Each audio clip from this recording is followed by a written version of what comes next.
Wednesday doubleheader features some of the NBA's top teams. Kawhi, Paul George, and the Clippers are in the 6 to take on Kyle Lowry and Pascal Siakam and the Raptors at 7 p.m. Eastern. Then Giannis and the Bucks host the Pelicans. Both games are on ESPN and the app. Lamar Jackson said he will play Thursday night against the New York Jets despite being limited the past 2 practices with a quad injury. He reportedly looked much better during the media viewing portion of Tuesday's practice. Lamar asked about his injury. When did the injury happen? Like on what hit during the game? Throwing the ball, not running it. Yeah, I got hit on the throw, but I'm pretty good, though. I'm good. I feel great. I feel good. I'm 100. I'm gonna be out there Thursday night. Stephen A. Yeah. Should the Ravens sit Lamar even if he wants to play? I think they should. If they think that he's not 100%, they should sit him. Obviously, if he's 100%, I'm not talking about that. But if he's not 100% or close to it, and they have reason for concern, I don't think you leave it up to him to make this decision. An experienced player, if this were basketball and this were LeBron James, I would say, excuse me, the man is over 30 years of age. He's had a number of years in the league. He's incredibly experienced and expert at taking care of his body, et cetera, et cetera. And then there are things that you obviously can prioritize. But in the case of Lamar Jackson, you got 16 NFL games. I understand that, but considering the fact that they got the lead in the AFC as the #1 seed, they've already beaten New England, which basically gives them a 2-game cushion, combined with the fact that they expressed concern at least a couple of days ago that he should not play. I'm thinking about that. I'm thinking about Earl Thomas's complaints about folks targeting his knee, which is something we'll address a little bit later. I'm also thinking about the fact that the New York Jets are the #2 defense against the rush.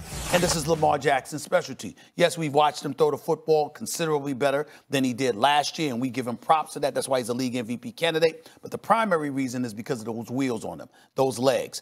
He is the leading rusher with 1,017 yards rushing for the #1 rushing attack in the entire football league. You want him to run the football in order to win games. And with the Jets, their offense being putrid, that means your defense is going to be on the field most of the time. Your defense is stout, particularly against the run. They got Rough Riders led by Jamal Adams and the crew coming at you. And their specialty is defending the run more so than the pass. If I got concerns about this man's health, I'm going to be safe than sorry.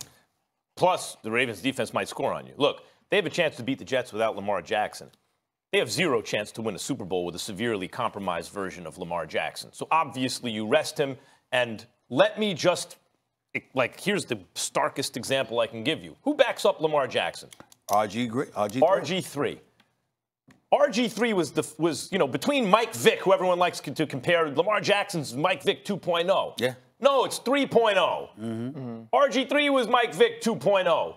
As a rookie, won 8 games, set the league on fire. I'm a Giants fan. The Giants were pretty good. I hated playing Washington that year because of RG3. He was going to be like the superstar of the NFL.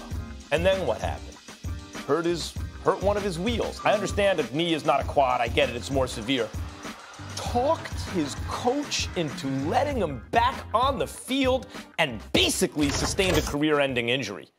He talked his coach into it. I remember him pleading. It's like, well, Lamar Jackson has that same thing in him. It's the same thing Saquon Barkley. He doesn't even want to hear other people don't want to hear me make excuses for him. That was a playoff game. My point is, Saquon's there going, well, I'm not injured. Like, he's mad at you for even suggesting he's injured because he has that franchise quarterback, even though he's a running back, thing in him. Lamar has the same thing. If he can play, he's going to play. You must protect him from himself. And the cautionary tale is backing him up. It's RG3. Well, I understand that, and I actually agree with you guys. I talked about it on Get Up this morning. If he's hampered in any way, you don't play him. This is a guy that's taken 158 hits. But if Lamar Jackson can go, Lamar Jackson has to go. You go under the screen like Dotson does. Lamar Jackson because you feel like something may be wrong. If you look at him and he's healthy and he can play and his wheels are good, you allow him to do that. Now, if he's in any way hindered, you have to look at the situation and say, okay, Greg Roman, can you call the game the same if Lamar Jackson is 4'6", not 4'3"?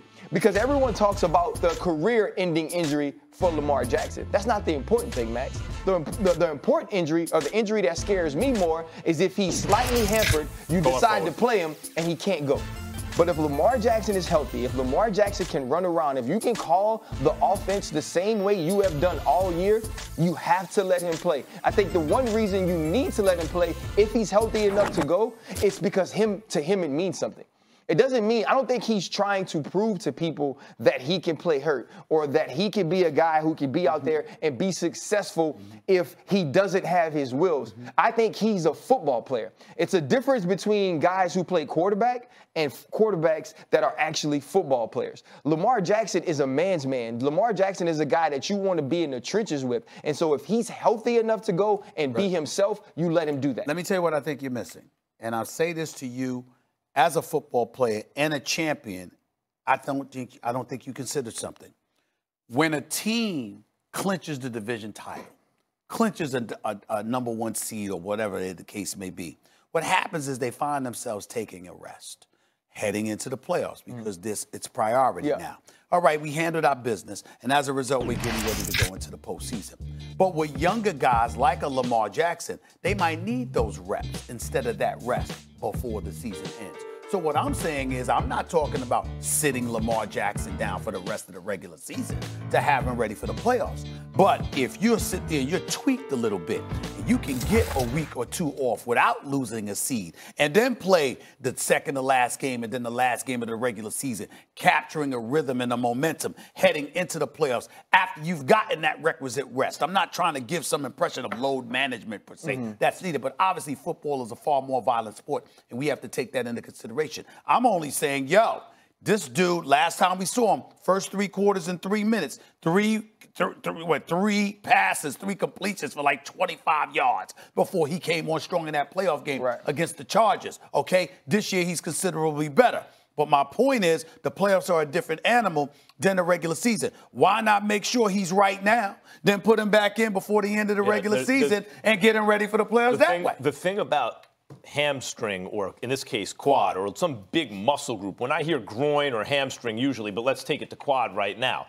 When you say it's not career-ending type stuff, that's right. It's not like when you hear knee or something like that, don't mess with that. But what we're talking about is what Stephen A. mentioned. It's a lingering kind of thing that can take the edge off you. So you say if he's a 4.6 instead of a 4.3, even if he's a 4.45 instead of a 4.3, the point is, if you don't take the chance to rest him on an closest thing to a bye week, now you're heading into the playoffs with no soft spot, no time to rest. Just play, and you expect diminishing returns. But if you take the bull by the horns now, rest them now, rejuvenate them for the stretch run in the playoffs. But what you were missing is, though, it's the Jets, but it's not like we look at, in the NFL, we don't look at bye weeks that way. We don't think that the Jets are a bye week. You don't think that you just walk out there and win the game. Because when Jason Garrett rolled into MetLife with the Dallas Cowboys, they were able to beat them. After they got rolling against the New York Giants, they were able to get 3 consecutive wins. And so when you look at this team, you can't feel that way. You also, if you're John Harbaugh, you don't send a message to your team that we're going to approach football like this. I agree with y'all, though. If he's hampered, if he can't move around, you can't let him play, because I don't think he can be effective that way as well. But if Lamar Jackson feels good, if your training staff goes through the process of making sure he's healthy and can do it, you have to let him do it. Quick question. What do you say about those that want to find out about the rest of the Baltimore Ravens? Like, I've been raving about Marcus Peters and the effect that he has had on that defense. I think that, he was disrespected. There were people questioning him, saying that he had regressed. Marcus Peters is special, man. He's been special since he's been with the Ravens. But when you look at their defense, and then you look at Ingram and the rest of the crew, Hollywood Brown and Mark Andrews and these boys, what do you think about the need to prove what you can do without Lamar Jackson? There's no need to prove that if you're making sure that he's healthy and ready to go. Because this team, I don't care if RG3 is the quarterback and he was the first, he won't be a guy that can do the same thing. They can't win a Super Bowl without him. Baltimore will clinch a first-round bye if they do win the game and they get a little help. New England or Kansas City needs to lose. Lamar has been contacted 38 times more than any other quarterback. We'll leave it there, guys. Still to come, the college football playoff is set. So what does Paul Feinbaum have to say about Clemson's chances of repeating now? Plus,